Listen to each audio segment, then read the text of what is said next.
Hi, everyone. My name is Ingrid Wolshin, and I am a longtime special education teacher and administrator. I have been collecting questions over the last couple of months. Some were directed at me, some at others. But I wanted to provide a forum where someone could sort of just casually answer questions and respond to different questions about best practices in special education. I am not a lawyer. Um, I am not providing legal advice, and I'm going to do my best to really provide advice that supports different types of thinking about and how to tackle a problem and different perspectives rather than giving black and white answers, mostly because there's so much variation in how special education is done around the country that if I speak from my experience in New York and Colorado, that could just really be inappropriate for someone in a different state or district because of the specific things that regulate special education in that place.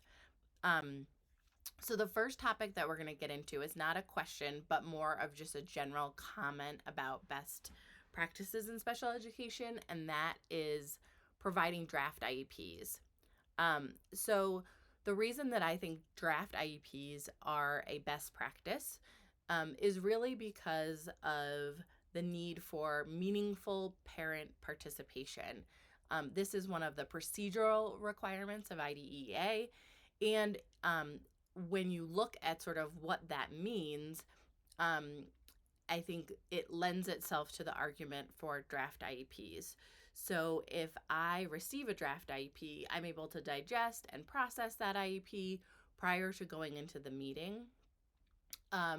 If I don't receive a draft IEP and the team is making decisions about what's in that document and I haven't had a chance to review it, it's really hard to argue that I really had an ample opportunity to meaningfully participate in that IEP's creation and felt like I could be present to make decisions and all of that kind of thing. So that is my first word on drafts. In the next segment, I'm going to tackle another part of drafts, which is when advocates get involved and how that can impact sort of what drafts can and should look like.